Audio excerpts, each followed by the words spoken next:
Hey, what's up guys, aarava here, and welcome back to an episode of my F1 2018 Career Mode, episode number 133 today for the Canadian Grand Prix in Season 7. If you guys did miss the previous one, then be sure to go check that one out before you see this one. It was quite a chaotic one, to say the least, at the Monaco Grand Prix. But going into this one then, a lot of upgrades for a lot of teams. Mercedes obviously had theirs at Monaco. Now it's kind of McLaren and Toro Rosso's turn to have the same similar sort of upgrade. I would say maybe that's an ultimate upgrade for both McLaren and Toro Rosso. They're kind of almost in no man's land in the midfield, and then it continued fight at the very bottom between Ferrari and Williams for the wooden spoon, with Haas and Force India pretty close together. And of course now, you know, this new level playing field of Red Bull, hit us at Alfa Romeo, Sauber, Mercedes and Renault to an extent. It depends on track to track really how each car does. So in theory around Canada, I'm hoping we could do well. Our car seemed pretty good around Baku, long straights. Canada obviously not as long, but still a pretty high speed circuit. But we are going to need some good grip mid-apex in the first sector as well. So we'll see how that goes really as we get into qualifying then. But Monaco obviously was a pretty damn decent episode for the team as a whole.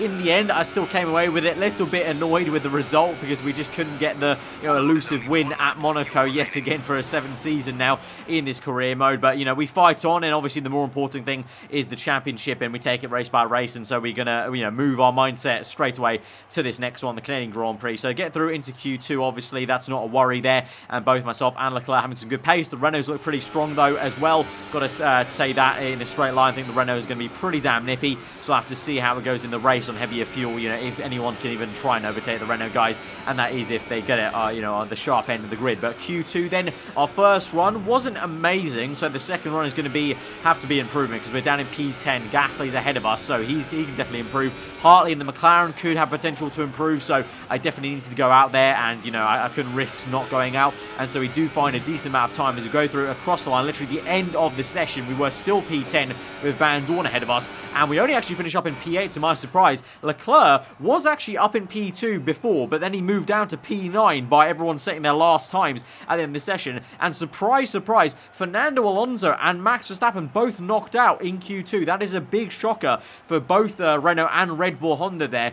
Two of their main guys have been knocked out there. Obviously Alonso being the one in the championship, Verstappen not so much, but still that's a surprise in itself. So count ourselves lucky actually. It looks like almost in a way our car is on the back foot. It looks like we're not actually that fast. It looks like the Mercedes cars definitely have a lot of pace here, with the upgrades carrying forward from Monaco to here, and also the likes of Force India on looking not too shabby either. So you have to watch out for that. We set that first flying lap then in Q3 on a scrub set of tyres, so it wasn't a very good lap time. So that's the reason why we're down in P10. Not a worry for me, because we are improving quite a fair bit on the second lap, because obviously it's a fresh set of tyres compared to a scrub set. It's just about where this takes us. At the moment, Carlos Sainz on provisional pole position then, it would seem, as we go through the final chicane, getting as close as we dare to the world champions, to the line then. What is this going to be? Across the line, and I felt pretty damn good about that. We gained nearly a second, but in the end, it is only enough for P7. So, yeah, for some reason, everyone is very rapid around Canada, and our car just very much isn't, because I've matched Leclerc, both of us very similar on pace, so that's pretty much where you would think the car is then, and everyone else is just so much better than us. The Toro Rossos even, the Toro Rossos especially, actually, both of them looking very strong. Ocon and Van Dorn up in P4 and 5, beating Hamilton in the Merc, and Ricciardo does another great qualifying like he did at the Spanish Grand Prix to drag his McLaren up into 3rd place, but ultimately, once again, the familiar faces, Carlos Sainz and Pierre Gasly on the front row. So I don't know. I'm not too confident about this race. Usually I very much am, because it's one of my favourite races on the calendar, but it seems like our car just doesn't have too much pace, so this might be a damage limitation race for us, actually, surprisingly. We're going to have to find out, so let's just go to Sunday and see how things shape out. We're back once again beside the St. Lawrence River here in Montreal for the Canadian Grand Prix. The event first moved to a variant of this track back in 1978. It was won by none other than Gilles Villeneuve, the first Canadian to ever win his home race, and in whose honour the circuit would be renamed. It's one of the fastest races of the season here at the circuit Gilles Villeneuve, with around 60% of this 2.7-mile circuit taken at full throttle. There are 14 corners to navigate, the very last of which has its very own infamous history that could be the cause of a safety car today.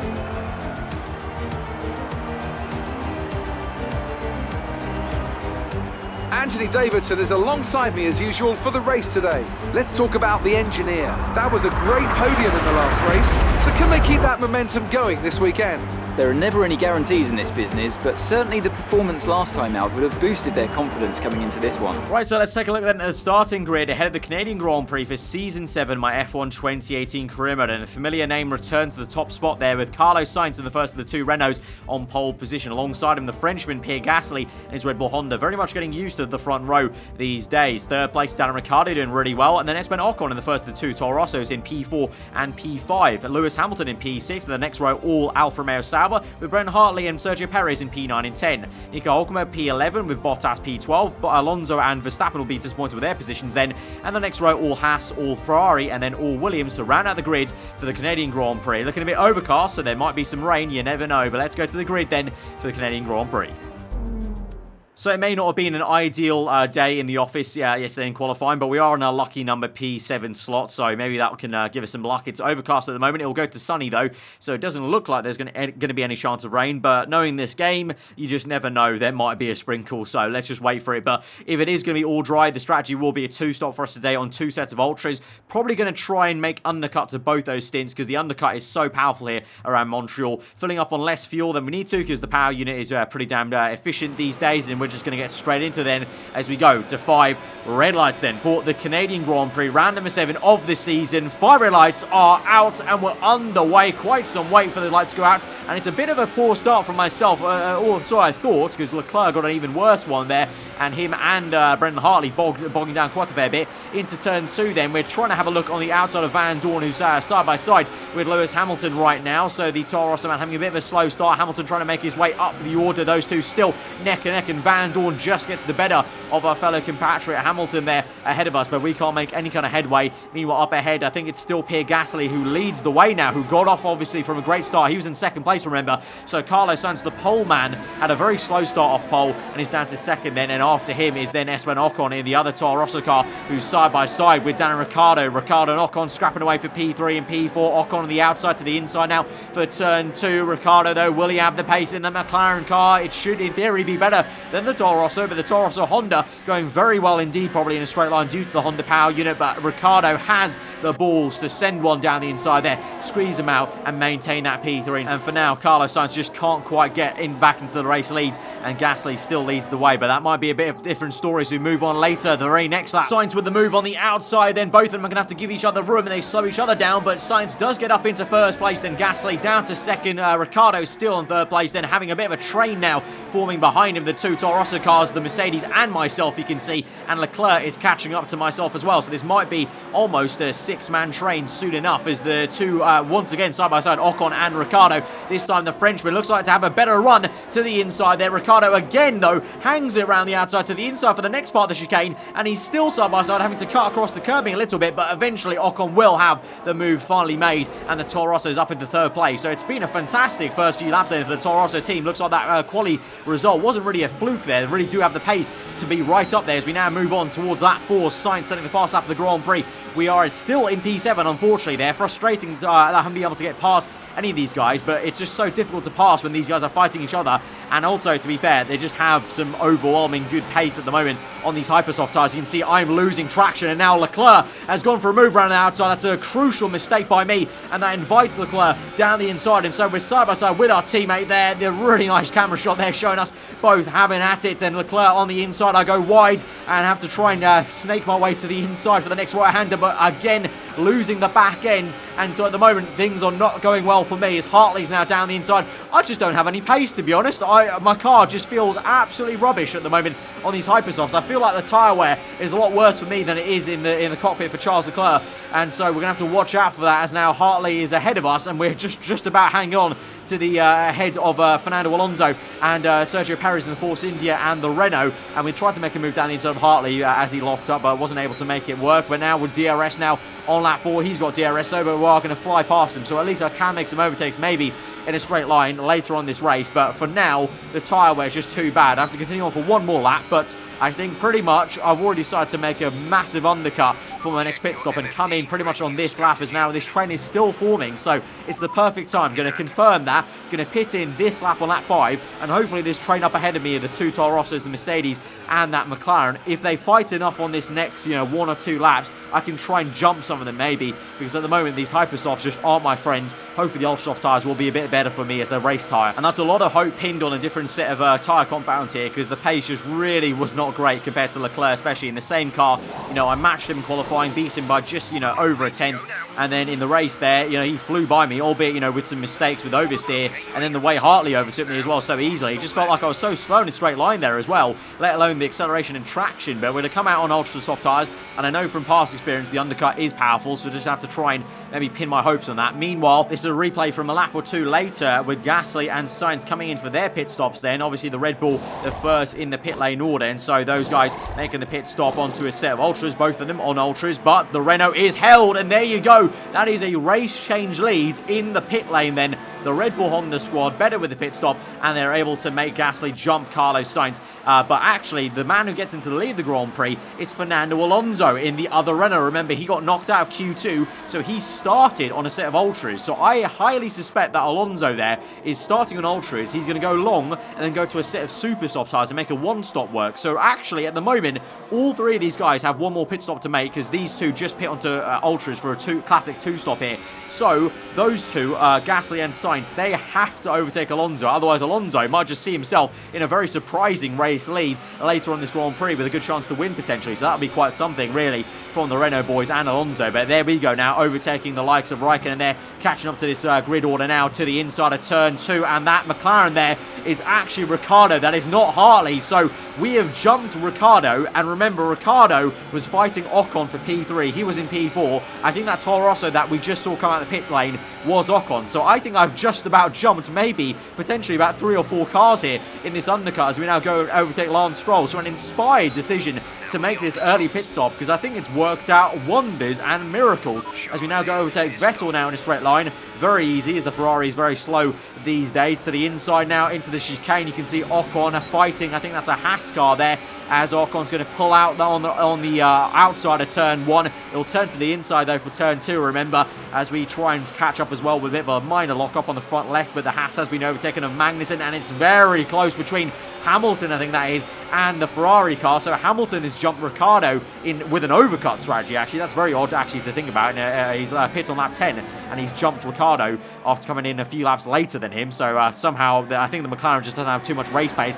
Meanwhile, though, for the race lead, here we go now. Pierre Gasly round the outside of Fernando Alonso, and that is a very crucial pass. And now, will Sainz be let by Alonso? He's on a different strategy, Alonso is. He's on a one-stop. Sainz is the one fighting Gasly on this 2-stop to 2-stop. So will there be team orders? We'll have to see about that later as we now move on back to our POV on towards lap 11. Looking to overtake Kevin Magnussen now on the inside. He squeezes us quite a fair bit, but we get the job done with DRS to the inside now at turn 1 up into P7. And now, can we try and chase after Esteban Ocon? That is the question for us for potentially what could be around P3, P4 once everyone makes their pit stops. But now we look on a fight between the 2 Renaults. Sainz trying to make the move, but Alonso actually doesn't make it too easy for his teammate there. So obviously Alonso is quite aware that he could be on a very good one-stop to try and ruffle the feathers of his teammate and be in the podium position, so he doesn't give up the position too easily as we now move on to lap 12. And with a bit of a diving move down the inside of Valtteri Bottas, slow. He's going long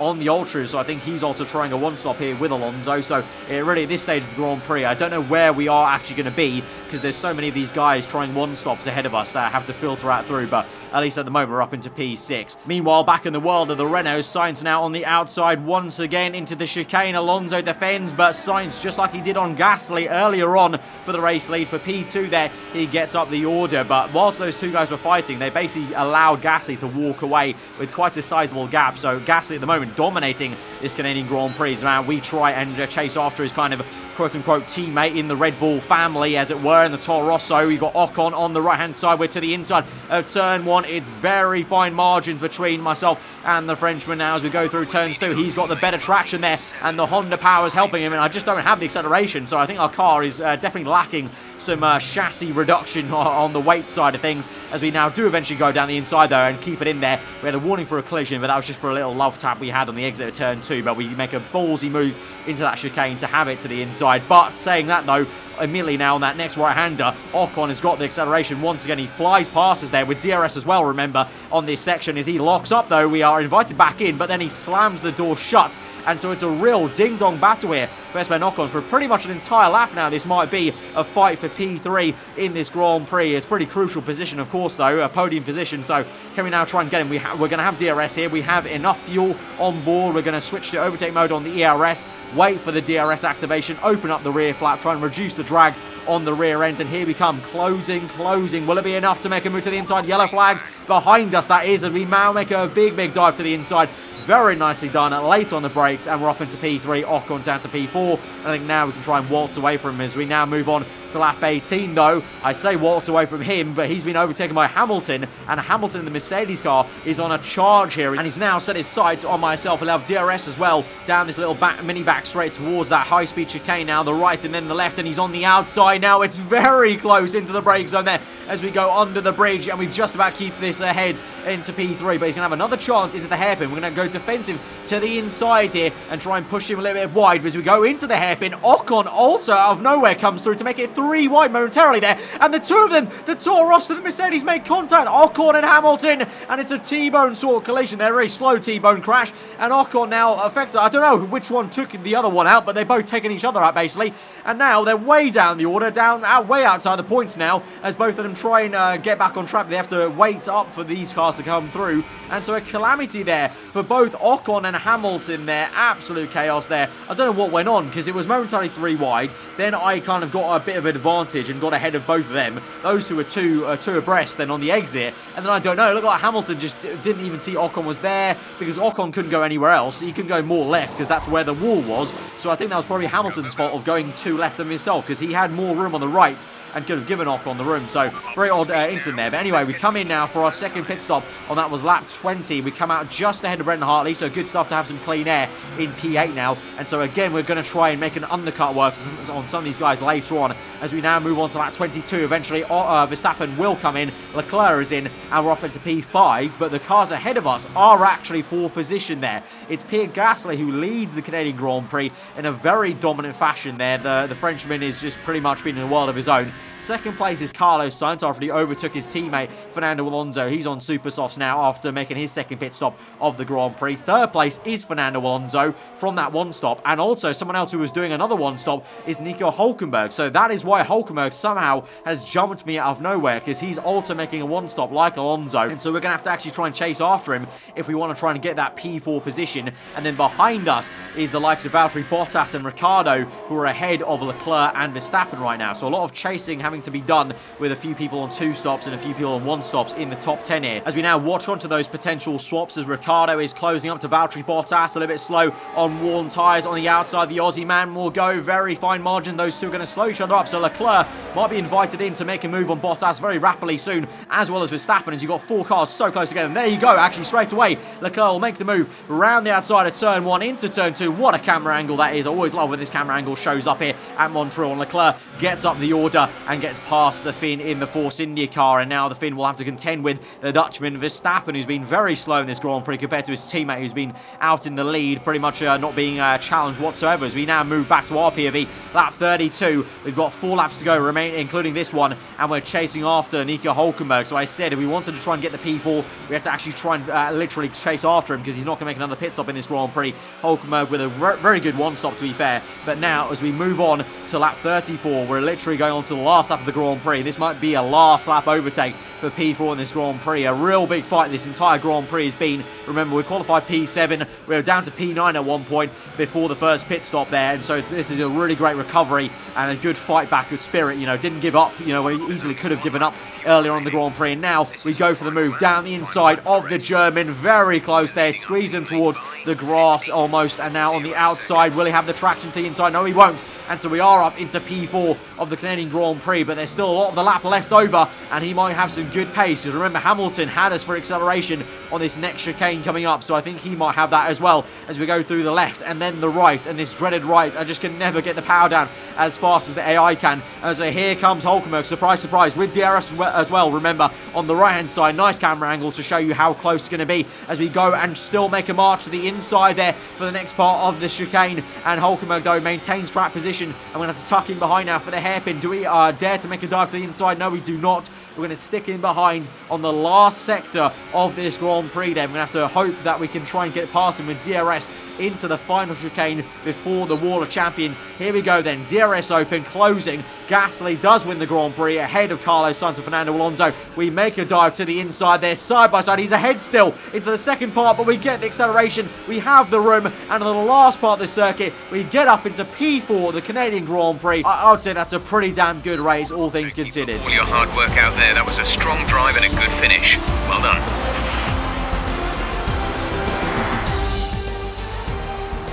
So another fantastic victory for Red Bull today. And Anthony Davidson, give me your thoughts. How did they accomplish this result? I feel like consistency was probably the key today. There's being quick, and then there's being quick lap after lap after lap. If you can do that, you can capitalise on other people's errors without making many of your own. And that's an approach that can push you a long way up the field. So a very solid race at Canada. I think that's pretty much the maximum I could have extracted from the car. The Renault guys and the Red Bull, at least of Gasly, were in no man's land for me in terms of, you know, nowhere near my pace. And even, you know, I still think we're very lucky to finish ahead of both the Mercedes cars and the likes of the Toro Rosso. Those the Toro Rosso guys had calamities. Obviously, Ocon taking himself out of the race, and the Van Dorn earlier just, you know, kind of lifted out the entire first top 10 fight there. So I don't know what went on, but we got a little bit lucky, to be honest. It could have been a lot worse. But in the championship then, we moved down to P3. Leclerc back up into P4. Alonso back into P2 now. And it's now looking, you know, it was very close at the end of Monaco. Now a little bit more spread out, with Gasly having a commanding lead now after Canada. In the constructors, surprisingly though, we maintained the lead by one measly point to Renault there, and then a further 3 to Red Bull Honda there. So actually surprising, it's still very, very close in the constructors at least. So that's at least one thing. The team will be very happy coming away from Montreal. But it's very clear that now, I don't know, I really hope that some of these next tracks suit our car more, because that was a bit of a worry, to be honest. And obviously we have nowhere to go. We have no more upgrades on this car, performance-wise. So it really is, this is going to be a testing season. And honestly, at this stage, I still can't call if we're actually going to be legitimately in the title fight. Because, you know, right now we got a little bit lucky with a few races here and there.